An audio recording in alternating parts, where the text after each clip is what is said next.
All righty. Good morning, everyone. It's Sunday, the 12th of January, a little after 11 a.m. So we'll get started and see if we have any questions.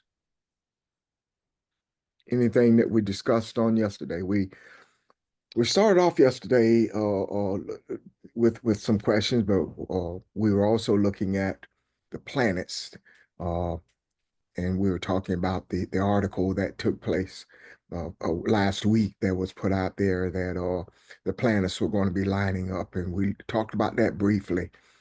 Uh, does anybody have any further insight on that, or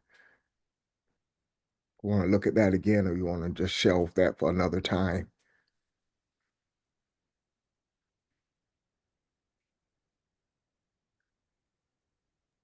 Okay. Um, Hey, Hi, Nick. good morning, everybody. Yeah, I just had a general additional comment about that idea of the planets lining up being spiritually significant, but nothing too specific. Um, so as we've talked about and mentioned in here before, all of these things are physical manifestations of particular energies, of particular consciousnesses, and they also mark time. So whenever we see the cycles of time come back around again to create uh, these kinds of configurations in the sky, it means that there's certain energy that is available now in a particular way uh, that was not as available or as prevalent uh, before the planets aligned or before this configuration was present.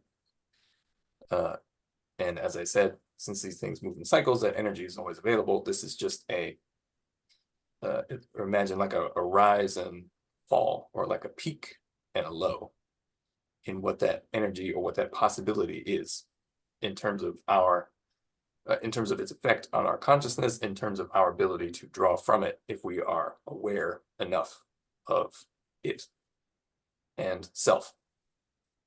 So I just wanted to say that it is uh, part of the sort of physical indication or visible cycle that we are going through.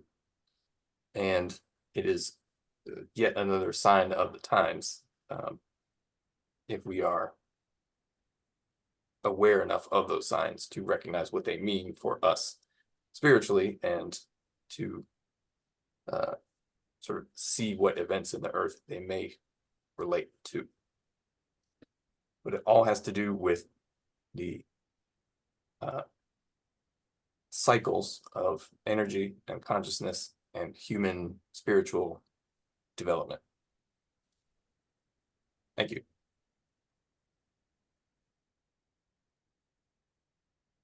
Thank you, Nick, and I agree with you as we are uh, observing, and especially our last several discussions, the importance of energy and who we are. And so you talk about the availability of energy as we meditate, as we search, as we desire to see things. That's very significant. Anyway, um, yes, sir. energy. What when you mention energy, um, it brought something to mind.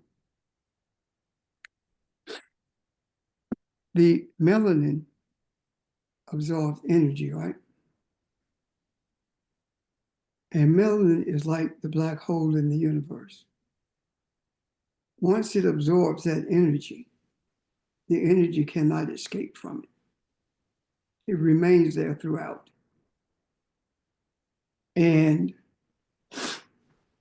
the nervous system uh, is integrated into the brain, and melanin is integrated throughout the body because of the nervous system. And when we think about the melanin that's in the nerve that activates the nervous system, then what we conclude is that your skin is a type of mind, a type of brain. We've talked about how every cell has the mitochondria, which is actually the brain of that cell.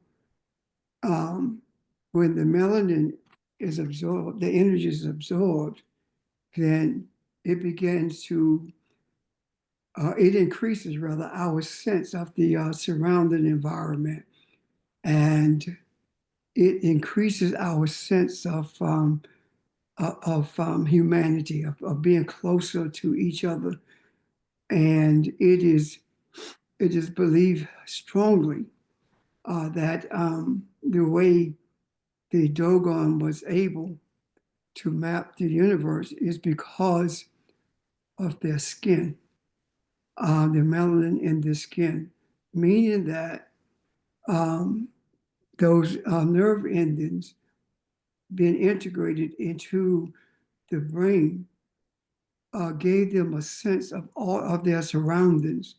And the more melanated you are, the more you are in rhythm with, or you vibrate at the same frequency of the universe. And because the Dogon had not been inundated with European sales, European thoughts rather, and had not been educated by Europeans, the melanin that's in their skin was not contaminated at all. And as a result of that, they were able to identify the dwarf star, the white dwarf star that's aligned with the planet Sirius, as well as the helix, the Milky Way that forms the helix in the universe. All of these things they were able to do, but it's believed because of the depth of the melanin not being contaminated, being directly connected with the universe. And one example of that is I do believe with everything in me, is the 12-year-old girl who was able to take four pieces of cardboard, a box fan, and create a system of a purification system that freed the air of 99.9% of all COVID virus, or any virus for that matter. So when we talk about reading the signs of the times, it speaks to me, it speaks to that, being able to sense with everything in you. When we talk about all of my being, we're talking about the essence of the melanin, the electricity, the energy that's able to actually draw a picture in our minds, so to speak, meaning that it attaches itself to everything in the universe, and it gives us a sense of how to bring things together for the benefit of humanity. So reading the signs of the times is the same. It's the same principle that is attached to the Dogon. When they were able to map the universe, we are able to map the environment around us if we allow ourselves to be activated by the pineal gland, as opposed to the environmental education that we have been indoctrinated with. I'm done.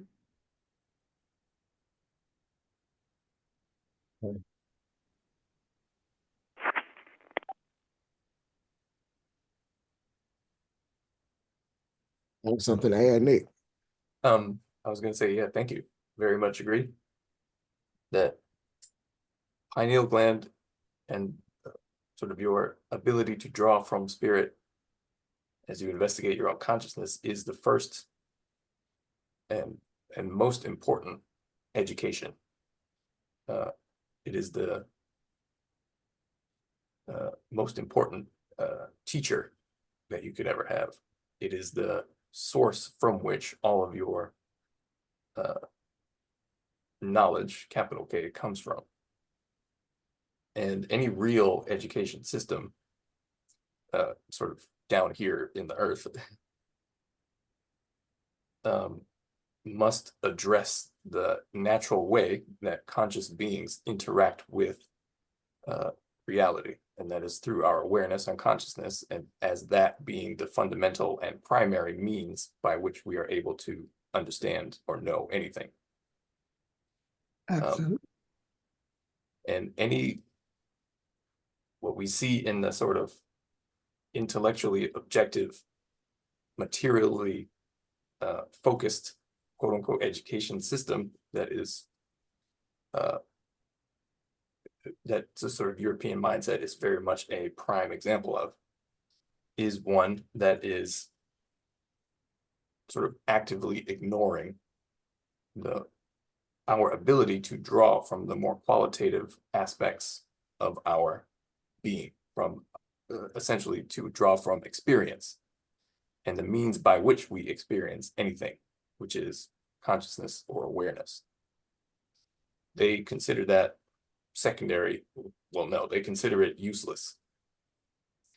And by they, I mean that sort of general mindset.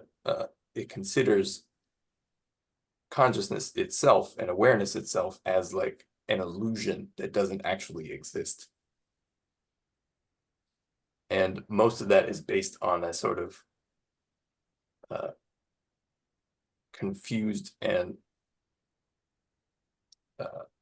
sort of very limited understanding of what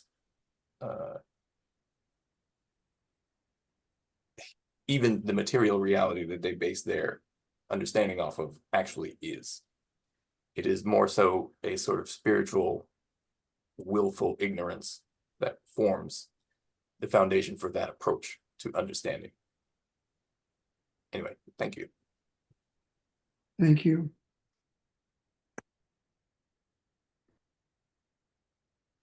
That is what Nick just described. Also, it's essential for us to be in tune with the vibration of the universe, because that is a major part of knowing who we are. When I talk about that, and I'm sure that we have not given much thought to it when we talk about knowing who we are. To know who you are is not an academic assessment of your being. Knowing who you are is having a constant, continuous intercourse with the energies of the universe. It is an intimate oneness with the universe that involves penetration. And the penetration of which I speak is the energy that is constantly penetrating the nerve endings and increasing the flow of melanin in the body structure for the express purpose of bringing light, more light, increased light into the pineal gland. And in doing so, we begin to understand something, that even though we are in this cosmic, for lack of a better term, bubble of spirituality, there is something that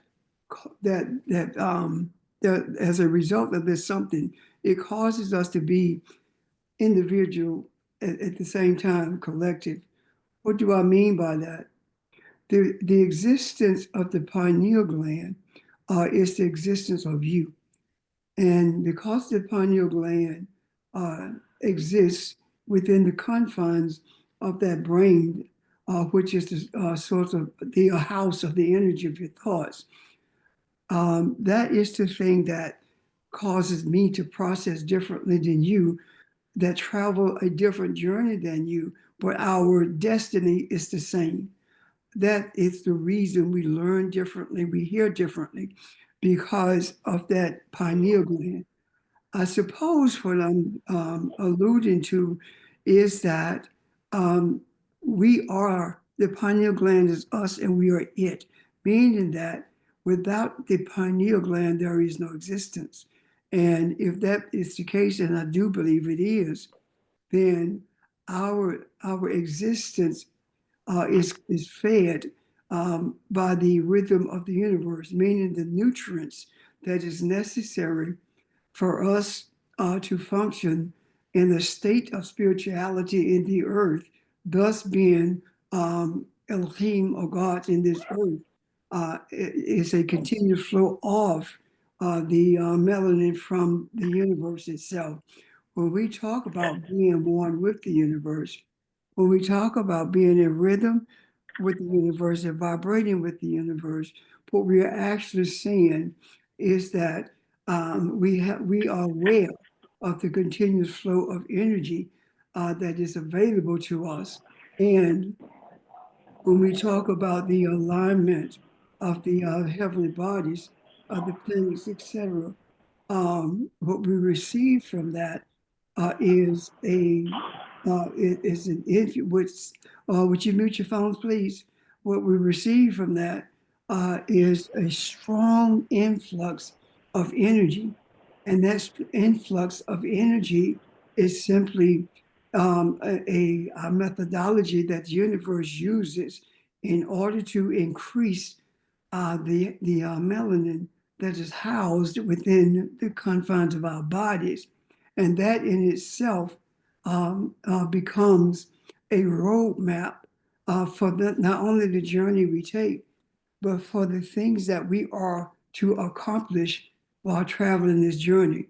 So when Kathy brought us together, or when we were together rather, and Kathy talked about the results of the election and why we felt the way we were feeling, what was happening at that moment is that we had in our minds disconnected. And I use that very loosely from the influx of melanated energy that was being infused into us. And what she talked about was actually a reminder to us. And when we say remind yourself who you are, that reminder is that there is this continual influx of melanin. And because of that, that resulted not only in us embracing all over again the reality of who we are, but the resonance of it, we experienced as one entity as opposed to individualistic. And when Barbara talked about we have them right where we want them, I think that went over a lot of people's head. And for a moment, it truly escaped me. But as I thought about it and continued to process that, having it right where you want them is having someone in a place where they have already declared victory and are in a celebratory mood as if you don't exist and it is impossible for you to bring them down from their throne, to remove the power that they think they have and make them aware of the powerlessness of their existence. Having someone right where they are means that you understand clearly who you are and the power that you are. The source of our power is not the thoughts in our minds. The source of our power is the continuous resonance that we have with the universe, being in this earth, the black hole of the earth, as the black hole is in the universe. Light enters the black hole and can't escape. That's the same thing that happens when the nerve endings of our body, our skin, absorbs the melanin, and it flows through our nervous system, and the light of it enters our pineal gland, and our pineal gland begins to do its job if we allow it to. And its job is to regulate our mind and regulate our thoughts, what the scriptures call the renewing of the mind, the metamorphosis of the mind. And when we embrace that, when we hold that dearly, And when we really, really, really believe that, it is then that we are able to read the signs of the time by sensing through our skin what the energy forces rather, that are making the decisions that they are making, and we are able to discern the directions that we need to travel in terms of what we put in the macro. Now we're getting better at it, but it has been a long journey to process that. Yet here we are at a period where we are seeing things that we never saw before, and seeing is experiencing spiritually. It doesn't mean that we are at this point ready to paint, weave a tapestry of what we are experiencing. The day is here when we will begin to see the signs of the times, just like the Dogon were able to see the universe because of its unicity with the universe. And that simply comes by the depth and dedication of your desires. I'm done. Thank you.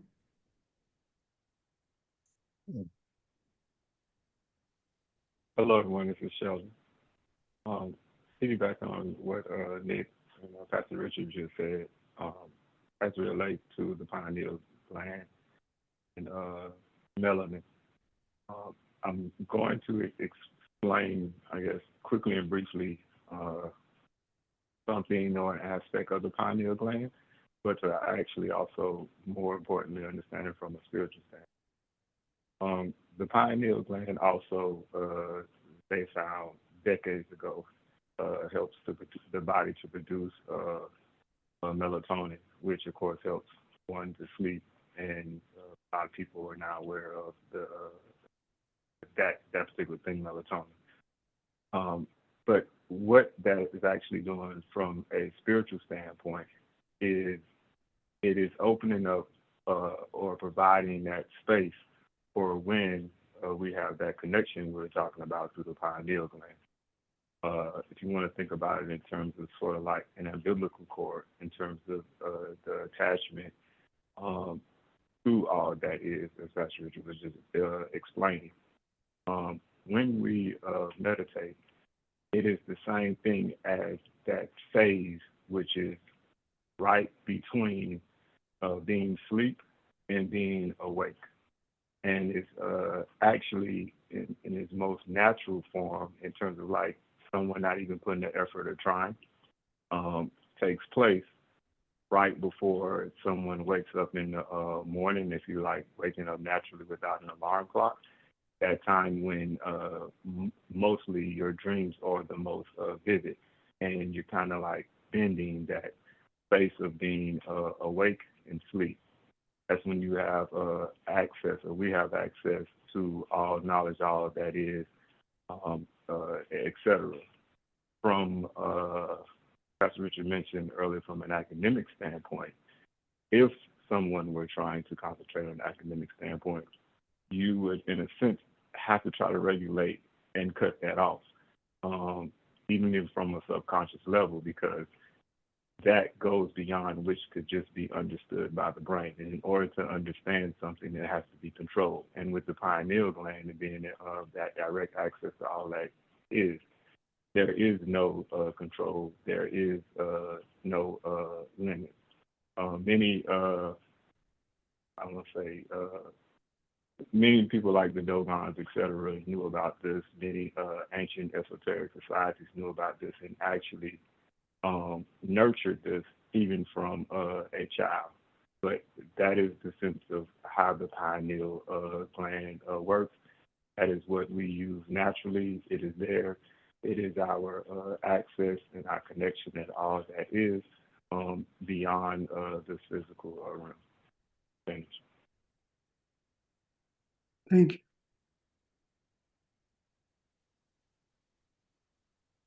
Those words are very similar, melatonin and melanin. And I'm just thinking that can't be a coincidence. Melanocyte is in the melatonin. Excuse me, I'm sorry, Pastor. Melanocyte. Okay. melatonin and it's melalonium. I can't spell the word, but I can see it in my head. That actually makes up melatonin.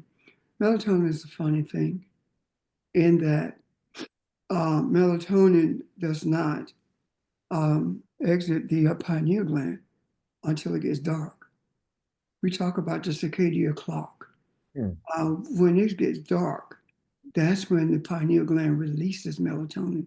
And that is one of the reasons people have difficulty with sleep and difficulty with anxiety who work at night. People who go to work at 12 at night don't really get settled until the sun begins to rise because of that release of melatonin. And what happens with the body is that when it gets dark and you resist sleep, you're fighting the effects of the natural melatonin. And then when you go to bed, you try to go to sleep. Well, that's the worst thing in the world that you can do. Stop trying to go to sleep and go. You'll be trying to will yourself to sleep because you know what time you have to get up. But if you yield to the melatonin instead of trying to override it by your desire to go to sleep, then you will go to sleep. Um, the other thing about that is we ingest melatonin, and, and quite frankly, it's simply a placebo because it does not increase the melatonin that's being that enters your body from the pineal gland. You are still being put to sleep by the melatonin that you naturally produce, as opposed to the melatonin that you have taken into your body. So it has a placebo effect.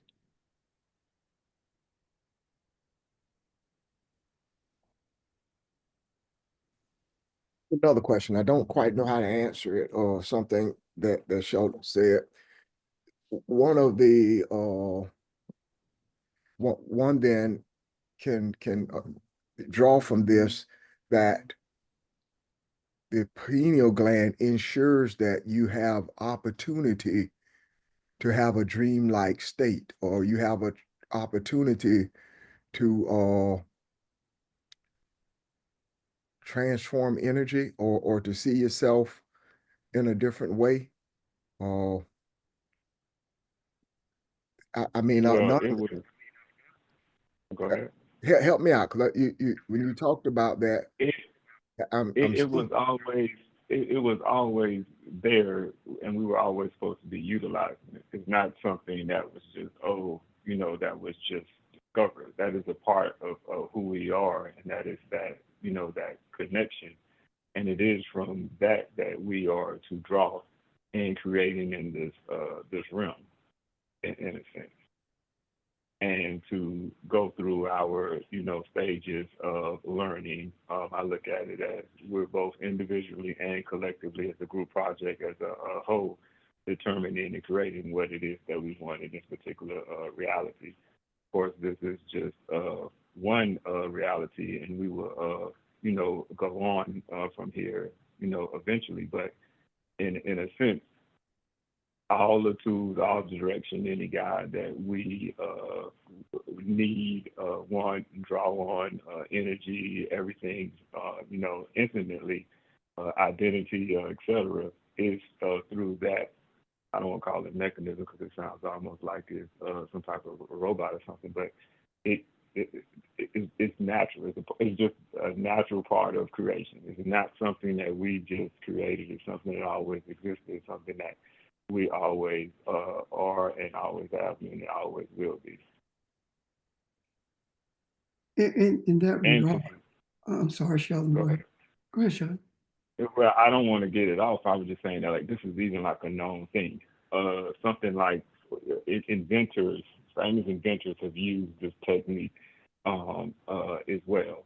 So when Pastor Richard was talking about the Dogon and the little girl having access to the COVID thing with the cardboard, Dolly and Edison, for example, both inventors, they would famously go to sleep with like a ball, would fall asleep while they're working with a ball or something in their hand. And then when the ball would hit the ground, it would wake them up, and they would be kind of like stuck in between being awake and sleep, and then having the ability to have all this creativity and discovering and seeing all those things. It's literally you have like with that connection, is you have connection to the whole. The same thing. We're entering and using the same quote unquote mechanism when we were speaking with the ancestors, when we are purposely meditating. Like this is used all the time, even from a subconscious standpoint. But of course, over time, depending on how one was, of course, educated from the European mindset, et cetera, that same thing can also be turned off and not have as easy access to it.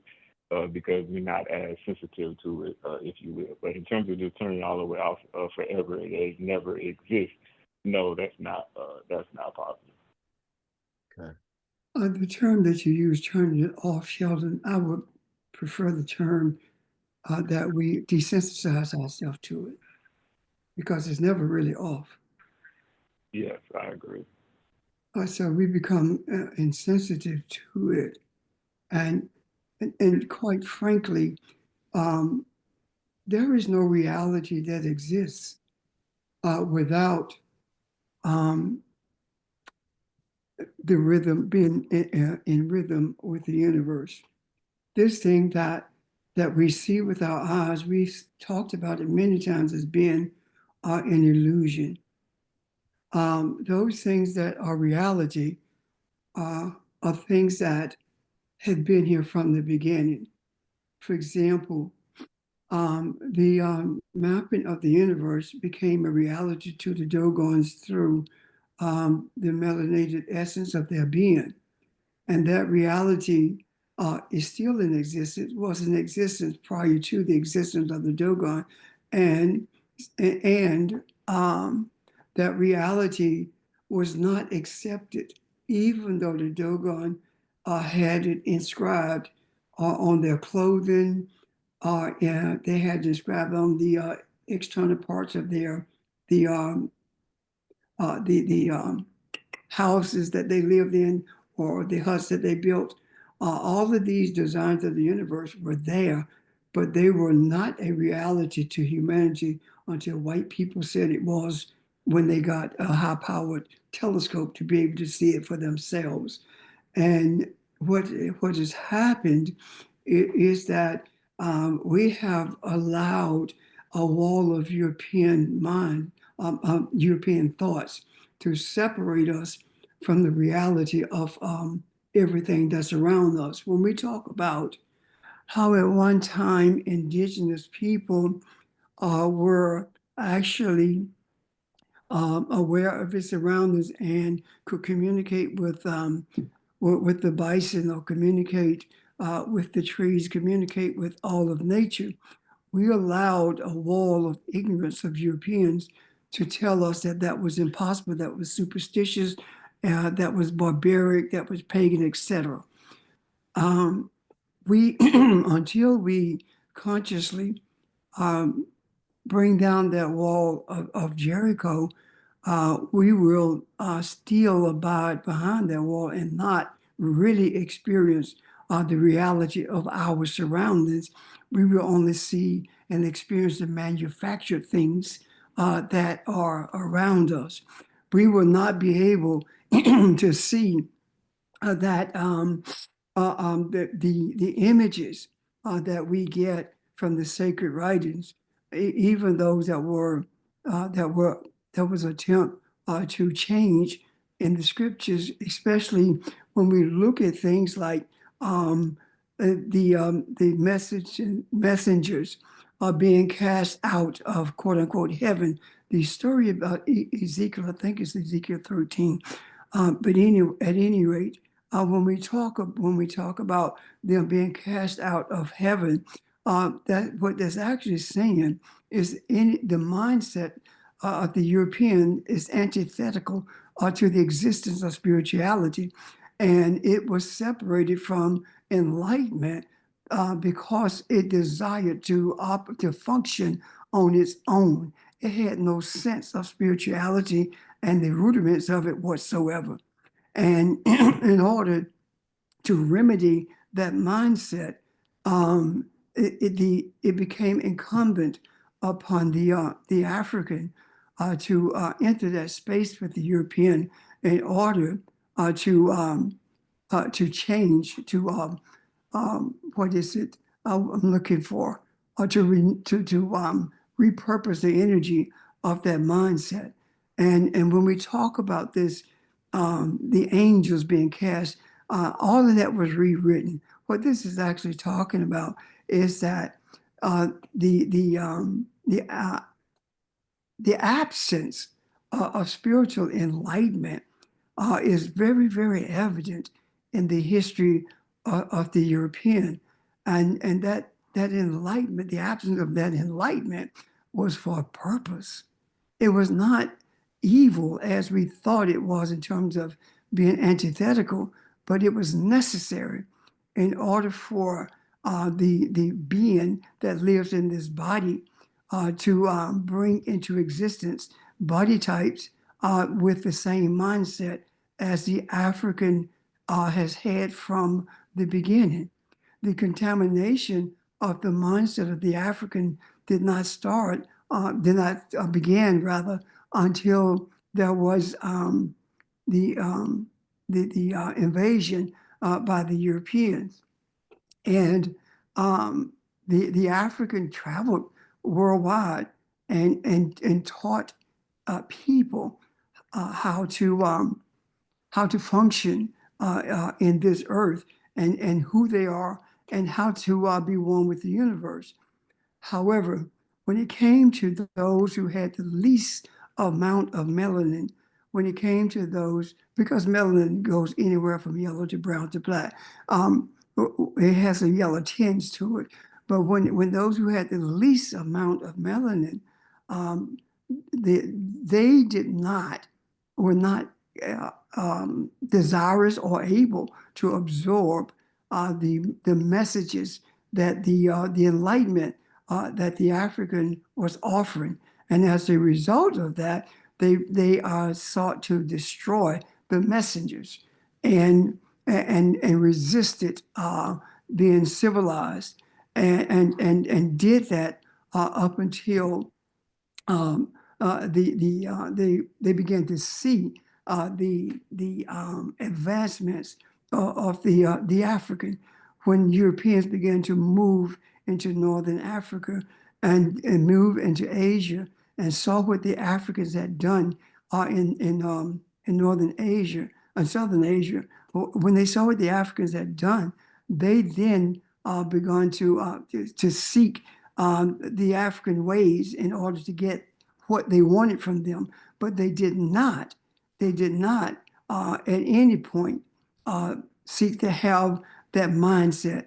They sought to manipulate things because they were manipulators from the beginning. So what I'm saying in essence is this: the mindset of the European is very necessary for the African to be the God in the earth that it was created to be, because without creating in your image and your likeness, you are not a God. You are not a creator.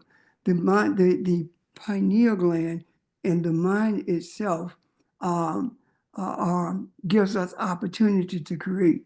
And think about this: during the onset of life in this earth in human form, the mind, the energy of the mind, and the pineal gland were one and the same. Both of them were in unison. Both of them were in rhythm with the universe until the the um, the genetic anomaly that took place that brought Europeans into existence, of what 10, 15,000 years ago. That is when that seemingly separation came into existence. And I feel like I'm rambling, but I don't intend to be. Forgive me if I am. But I see what I'm saying, and sometimes it's difficult for me to express it in words. But the bottom line is this: um, there is no existence, as Nick has said several times, in the earth unless the African continues to exist.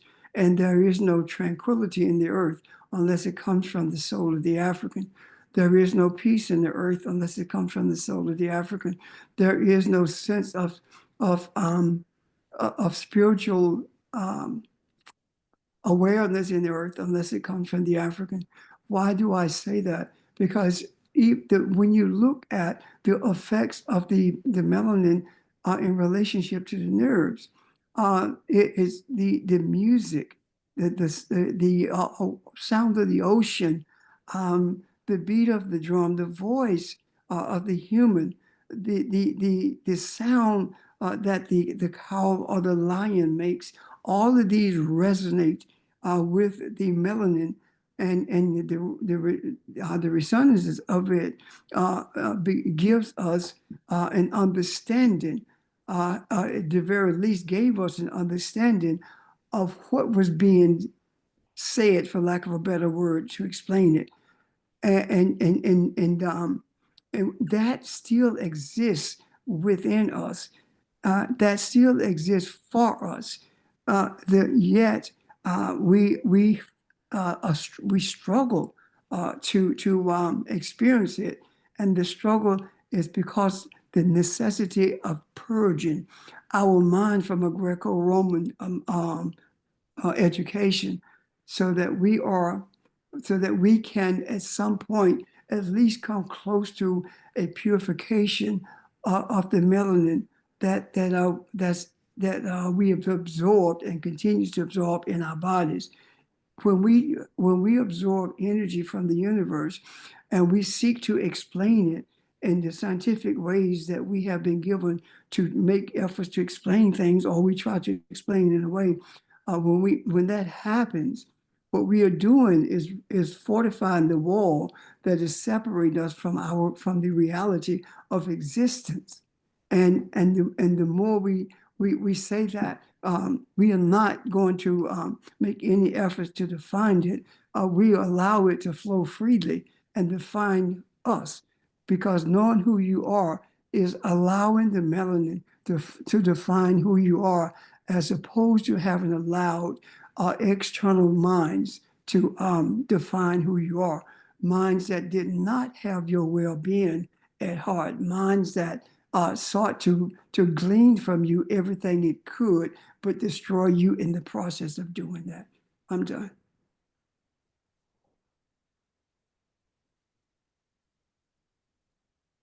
Excellent. Questions, y'all? Comments?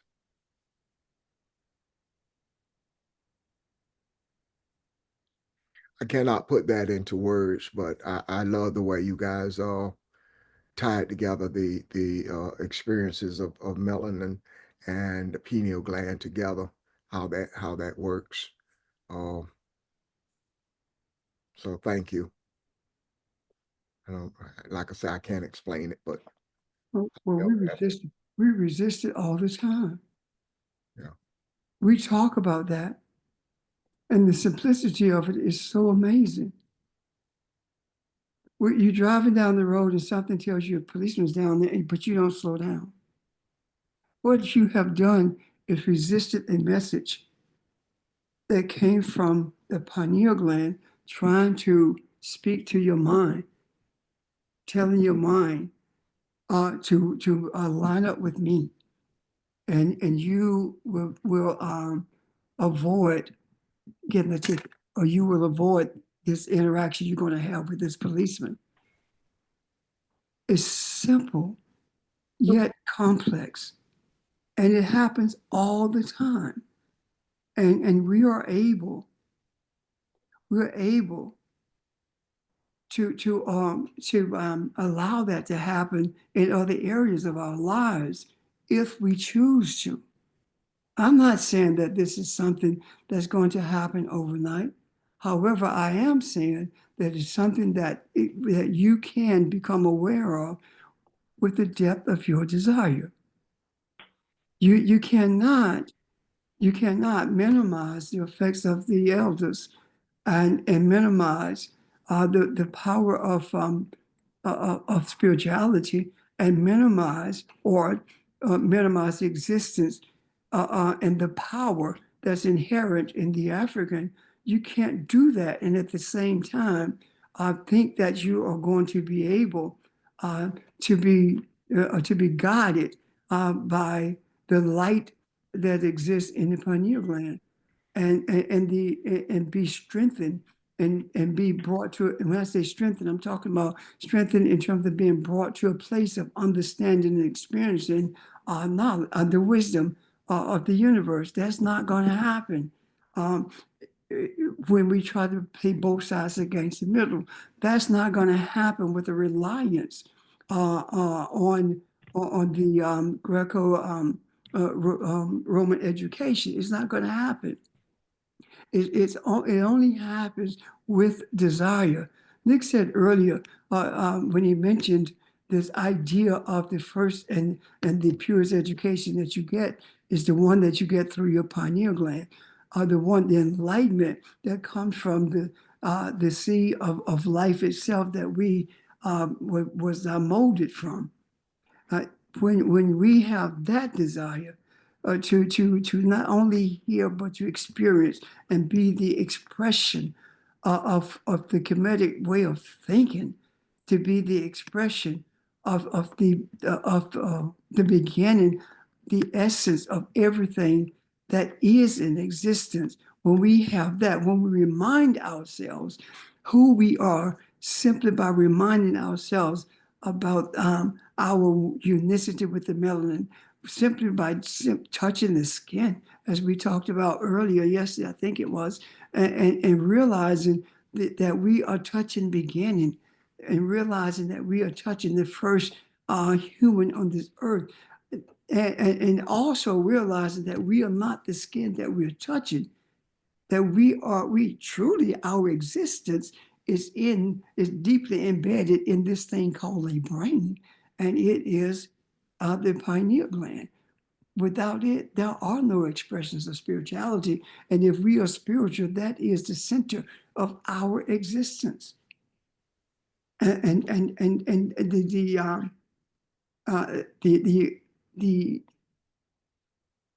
the dissident that we are to bring into a place of unicity with the pineal gland are the thoughts in the brain. It's like the thoughts are like a huge puzzle, and you pull all the pieces out on the floor, and the way you put them together will determine the picture that you are shown. And our thoughts are pretty much in that way. And the pineal gland, if we allow the light from the pineal gland, however, we allow that light to assemble that puzzle of thoughts, it will always do it in a manner that will result in the principles of Mayat being exhibited by us, and the idea and of loving kindness, the idea of forgiveness. All of these things are becoming a reality, not just to us, but a reality to mankind. Because again, yes, we have a pineal gland individually, but we are collective beings. Thank you.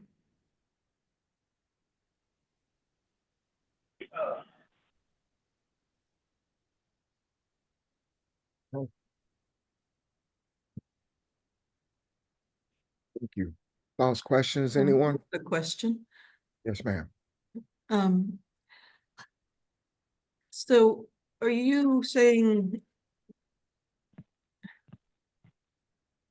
melanin and cosmic energy are similar? I'm saying they're the same. Sorry, I'm saying that they are the same. they're the same. Okay. All right. But I was sitting here thinking about, I hear what you're saying and I understand what you're saying. But there are also some practical things we can do to sort of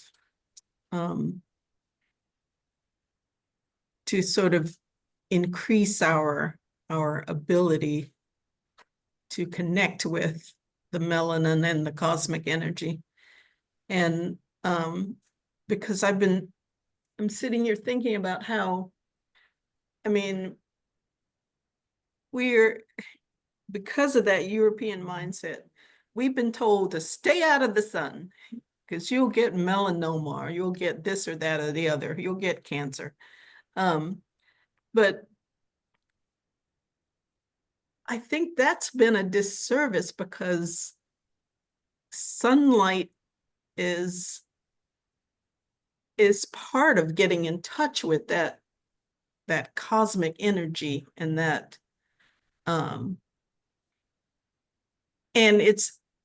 and the melanin is there to protect you from that.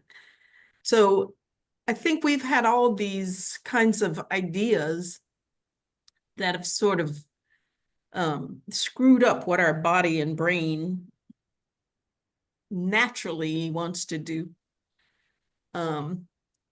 Lots of Black people are vitamin D deficient. Why is that?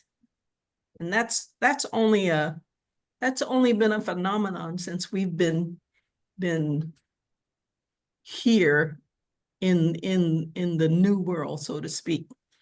And it's because we don't go into the sunshine like it was created for us to use to produce vitamin D. We also don't get back into nature as much as we should and appreciate it, to commune with nature. So, and above all, of course, meditation is important. But some of those other practical things of getting out into the sun, getting into nature, looking at the night sky, it's just practical things to appreciate who you are and to let your mind and your heart get in touch with those, with that energy, Yeah, if you will. yeah. Anyway, thanks.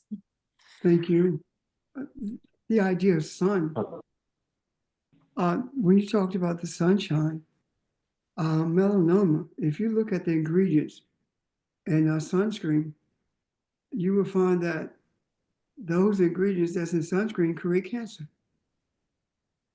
And the reason that we have a problem, even when we're in the sunshine, is because we put quote unquote sunblocks on our bodies to block the rays of the sun that increases the affinity to absorb melanin.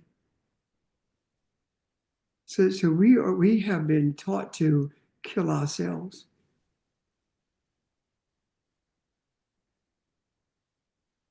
Thank you for that observation. George? Yeah, I was gonna elaborate on what already mentioned about nature. I mean, nature, was or is our first teacher. When you talked about the Dogons being able to, read the stars, we look at the astronomy, we look at numerology, and we talk about, how we have first learned. And as I think about, when you said pass of the brain, we talk about the claustrum. Now, the pineal gland is a light sensitive organ that releases hormones in the bloodstream. But when we look at how wonderful and marvelously we're made, it makes me just think about that once a month, there's an oil that is released in our brain. You know what I mean? That they speak of it in terms of the Christos, which is that they call it anointing oil. But at the same time, again, just being able to appreciate, when we talk about we get melatonin, during the night and serotonin during the day. But again, how we're able to appreciate the divine vibrations or the energy flow. I think it all, extends from taking the time to be out in nature, taking the time to be able to appreciate that light sensitive organ that we're able to receive, from, the sun, and at the same time, in terms of receiving from all that creation gives us. So I just wanted to share those thoughts in terms of, the pineal gland, being that like sensitive organ that releases hormones in the bloodstream. But I think again, it all works together for the good, in my opinion. I'm done. That's not opinion, that's a reality, brother. Okay. The oil that you talk about is where the whole idea of this physical anointing came from. That the Catholics introduced this whole idea of external anointing, and is predicated on what you just said, George. The release of oil by the pineal gland into the brain or into the bloodstream. You said that happens once a month? Yeah, There, there's a natural cycle that your whole body goes through. yeah. It's like a rhythm. It's like a tide. Yeah, and that's what I thought about, Nick. The moon, is it tied to that? Yeah, yeah. Yeah, it's very much influenced by that. And those are Okay. all of the, see, those are all of the cycles that we see ourselves existing within represent, as I said, sort of currents or, up periods and down periods. But those are all just sort of availabilities or influences, and it speaks to the strength of that influence. Sometimes it's stronger, sometimes it's not as strong. But the opportunity is always present regardless of the influence. It just is that when the influence is high, there's a more likelihood that more people will, even without knowing it, vibe off that energy. And Oh, and yeah. that circadian clock is more than waking up and going to sleep. Oh yes, The cycle that you're talking about is a part of all that circadian clock. absolutely. And that circadian clock, that circadian rhythm, and really what that is your individual, it's like your body's telling you the best means by which you are able to grasp and know and interface with this energy, because everybody's a little bit different. So it's like what you need, how much sleep you need, for as an example, differs from how much sleep I need. The means by which you best interface with spirit in terms of what you physically can do to make that strength or strengthen that connection is different for everybody. And it manifests in things like your circadian rhythm, your need for sleep, etc. And all of that is part of the natural meditation that is sort of built into just living itself. Now, meditation specifically, like, as a distinct practice that we think of when we think of meditation, is meant to take you further than what is available just instinctually in the natural experience. But what is available in the natural experience, even when we talk about just being in the sunshine and going out in nature and stuff, because that is all meditation and it produces the same effect. It strengthens your connection to spirit, and it expands your awareness into those things that are non-physical. And it just in general has literally nothing but positive effects on you, being in nature, etc., and experiencing the sort of natural rhythms of life. Meditation is something that builds on top of that, so that you can consciously go much further if you choose to. But as I was saying, the natural spaces, the natural rhythms by themselves are much more beneficial than the sort of regulated European mindset lifestyle that we live, that is disconnected from nature, etc. So what we can do to get back to those things is, if it's difficult to get out into nature, we can meditate. But that will always be the basis for all of this meditation. Whether it is you walking through the woods, whether it is you sitting, in a darkened, quiet space in your house, etc. Thank you. Thank you. I thought about something when Audrey was talking, how to bring balance to this thing, because I remember a report that came out, a story, something I read that said during after the pandemic, the sale of bicycles was down. Uh, and I could see that. But uh, during the pandemic, we all stayed indoors. Uh, and that was stressful to some people. But I look at now our mindset, how we raise children, and when I was a kid, you didn't stay in the house. Well, we didn't have we didn't have those comforts. We didn't have the computers. We didn't have the Nintendos and that kind of stuff.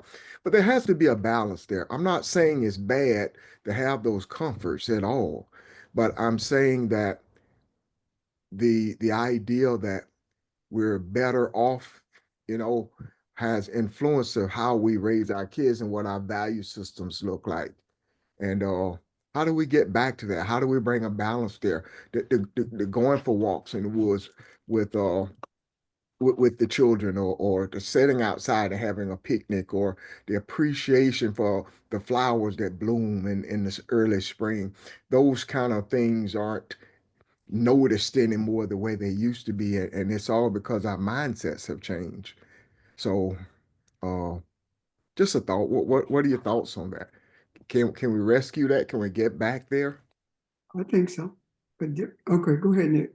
Well, you can go. No, I'm simply saying I think we can get back there the same way that we do everything else.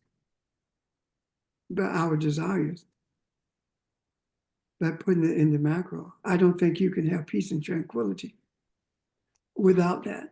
So that's a part of the peace and tranquility that we seek. I'm done. Okay. Yes, sir. Thank you. And I wanted to say, yes, 100%. The thing that sharpens or strengthens the energy that flows through the conduit of desire is meditation, focus, essentially.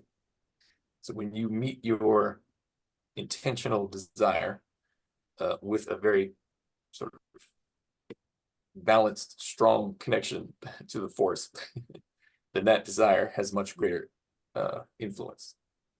But I wanted to say, yeah, I'm more or less in complete belief and agreement that we will get there, but it will require a revolutionary shift away from the direction we appear to be headed in. And that will happen. It's just a question of, I believe, how quickly and how fast that shift happens, how chaotic or how smooth that shift is, which is what we're talking about as this transition that we are in.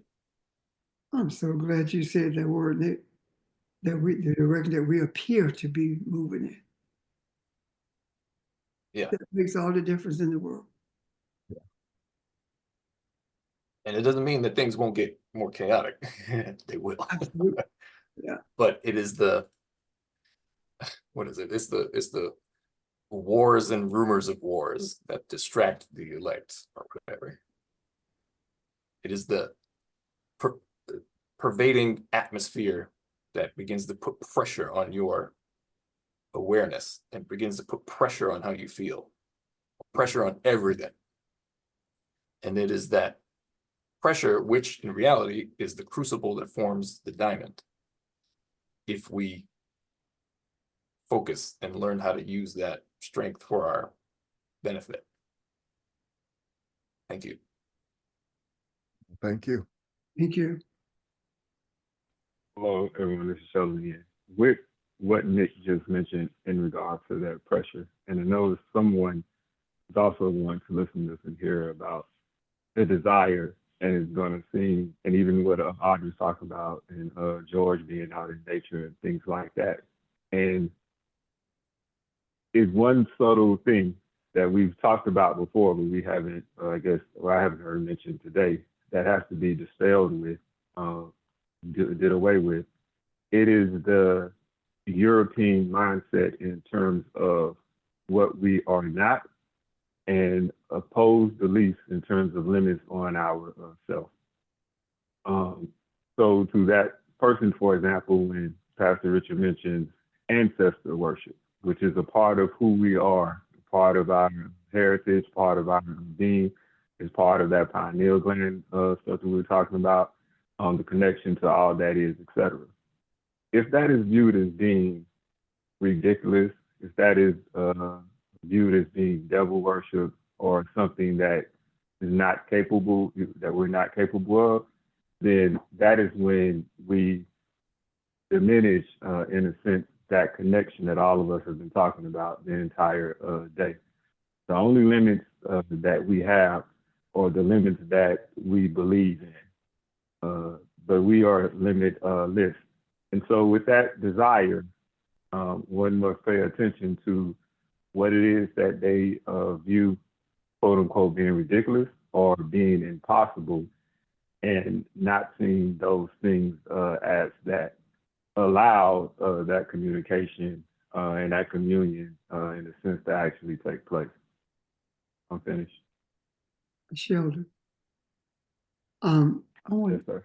when you said ancestor worship, I don't, we've been Well, told not, how demonic that is. Worship means to submit. So you're talking about yes. submitting to the voices of the ancestors. Am I correct? Yeah, well, I may not have should have said ancestor worship, but that's in terms of how it is typically looked at. It was more so that we are actually communing with the ancestors, and in a sense, we, from a quote unquote biblical and religious standpoint in our past, were only taught to do one type. It was ancestor worship, but that was only to essentially worshiping one ancestor. But we're talking about more so communing with communication, etc., with the infinite. We're talking about, even when the Bible talks about the Holy Spirit, it's literally talking about ancestors in a sense. Hope I corrected that, but definitely don't want it to seem from traditional sense of worship, how we were taught. Thank you, Agree sir. with you. The word worship has been something that we've heard all of our lives because of religion, and it's the message that it carries is negative when you think about it like that. But yeah, but Yeah, we Yeah, never know. I was just thinking, and I was just thinking maybe I should use a different word only because of the intention of properly communicating, and therefore, if it has something, where someone else views that word in that particular way, and that's not what we necessarily speaking about. We're not talking about submitting to and being dominated by. We're talking more so about communion and joining with, in a sense, because at free will is always acknowledged and abided by. No one is made to do anything. It is more so that all of us, even the teachers, anyone, even as any of us teach, even those who don't call themselves teachers, is more so guiding. But it's up to that person. We're not telling anyone they have to or should do anything. And more so, it's definitely authoritarian. I messed it up. It was more from an authority standpoint that we were taught from a religious standpoint, and this is something totally different. So I don't want that authoritarian sense of it all. So as I said, commune with and be guided by.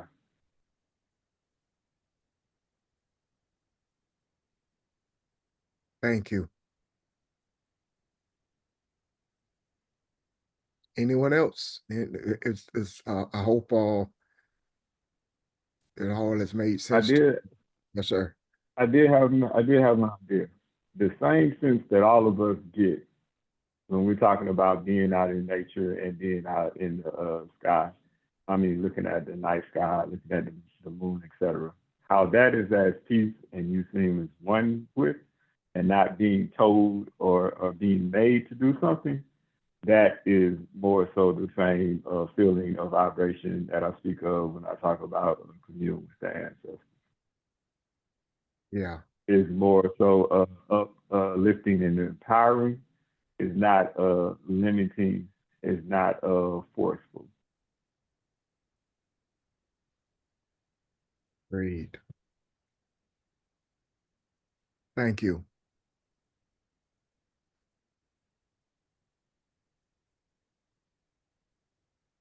Wow. Okay. Appreciate your energy, guys. Good day. Good place to pause for a minute. Let me say a couple of things. I'm sorry. Ron, before you pause, I have a question. Yes, ma'am. I've heard Sheldon use the word limitless probably 3 or 4 times this morning, and in relation to the pineal gland. So my question becomes, I know how sometimes life will imitate art, or art will imitate life, let me say it that way. Art imitates life. And I do remember that Hollywood came out with a movie called Limitless several years ago, where a person would take some type of pill, and then he would have 100% access to the 100% total use of his entire brain, and was able to do all kinds of things and became limitless. And that word hit me when he kept saying it, because I'm wondering, when we speak of knowing who we are and living as who we were purposed to be, are there any limits? And what I mean by limits, does that open us up? Because Pastor has taught how little of the brain we actually use. And I'm just wondering, is there a connection? Because we've talked about all of this morning, and melanin and all of these things.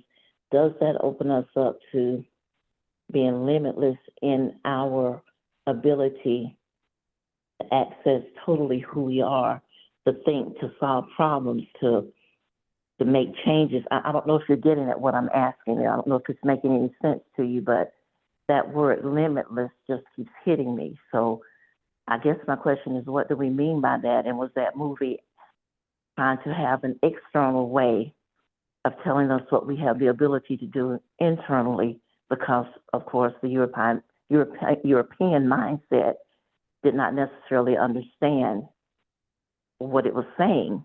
But is that what it was trying to imitate, is my question. Yes. That there are no limits to you. And it's not so much an internal thing as it is just who we are. Is there a limit to Elohim and how Elohim processes? No. It is it is said that the most quote unquote intelligent person, or the highest person, the person with the highest IQ, used probably 10% of his brain or less, of his brain power or less. That's saying a lot.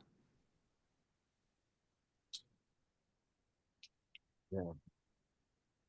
And then even to go beyond that in terms of being limitless. So when you talk about being open to all that is infinite knowledge, infinite healing, ability to go deep into meditation and to draw in and transfer and push out energy and love, etc., to come up with, I won't say solutions, but come up with things that help and work for our mankind. All of that is accessible. When we think about in terms of the abilities, essentially it's kind of like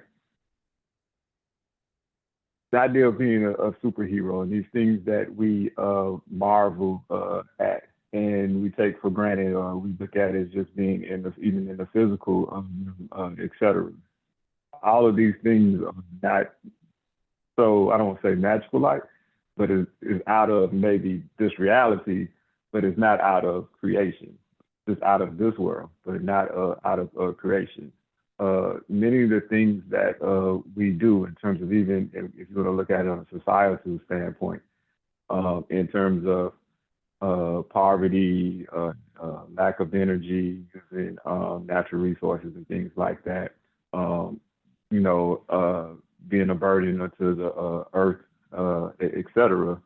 All those things are not even necessary. There are ways that we have access to do all of that for literally everyone to live a comfortable life. So when they say limitless, literally when I say limitless, even when I'm saying that, that in itself is limitless. It's just not limited to someone small thing. Of course, again, this is a big group project, so it would have to be in terms of more so all of us, and that's what we're leading to work towards, is everyone getting on board. There was a reason why there have been groups of people who have tried to somewhat hide or keep certain sacred knowledge away from certain groups, just because those certain groups were not actually ready to utilize the secrets, in a sense, the higher, more advanced knowledge of spirituality in a healthy way that actually benefited everyone and all that is. I said a lot, but I'll finish unless there's some other questions. I'll just point out, Sheldon, morning, this is Janice, that just about every Indiana Jones movie we've seen, I feel like is a representation of what you just said, where we're trying, you know, someone is trying to keep that kind of knowledge out of the hands of people who wouldn't use it appropriately. Like I see these patterns in popular culture. It's something that we know innately. Absolutely. And just to add on to what Sheldon and Eugenie said, these kinds of things are natural to the human experience when we are sort of aware of who and what we are. And by these things, like we were just talking about limitless, and this physical body is not where we're supposed to be or remain. Well, it's supposed to be for a purpose, but not supposed to remain indefinitely. And this applies to every aspect of our experience, how we think, how we feel, how we exist physically. All of that can shift and change in a very tangible way in response to an increase in energetic frequency. And the energy, well, and as that energy is channeled basically through the pineal and the rest of our bodies too. But I just wanted to say that when Sheldon talks about superhero, as in Heru, the Egyptian or Kemetic Neter deity, those are very real things. So I don't mean to, or I don't want the impression to be that what we're changing, what we're working towards in terms of our spiritual evolution is something that is intellectual or something that is sort of more mundane feelings, quote unquote, based. Those are all part of this. But as I said, this physical body is not what we have been taught it is, and it is not meant to remain this way. And Indiana Jones, very relevant, especially the one about the extraterrestrials. Anyway, thank you. Crystal skulls. Yeah. Yep. All right. Once again, I am sure we will revisit this. This is a good discussion. Good place to pause, y'all. A lot has been said today, so let's let's pause for a minute. Let me say this though. Someone texted me a question about the fires out west and wanting to know the significance of them. We didn't get to it today, and I apologize for it because I didn't want to change the direction we were going. So I didn't want to change the subject. So we'll try to get to that one tomorrow, okay? And something Nick said yesterday I wanted to get to, but I thought this too might be a longer discussion. You talk about time, and you talked about time in relationship to death in a sense. I don't know if you said a symbol of death. I wrote it down as a symbol of death, but if you can correct me. But I thought that was fascinating, and I want to go further into that maybe when we had time to discuss it. And that might be next week because I know you're not usually on Mondays. So those are just a couple of things that I made note of that we can talk about. But a lot said. Thank you for your energy. Thank you for your questions, all your feedback, and love this. So you guys be careful. Have a great day, and look forward to seeing you tomorrow evening. Thank you. Thank you, everyone. Thank you, everyone. Thank you. Bye-bye. Take care.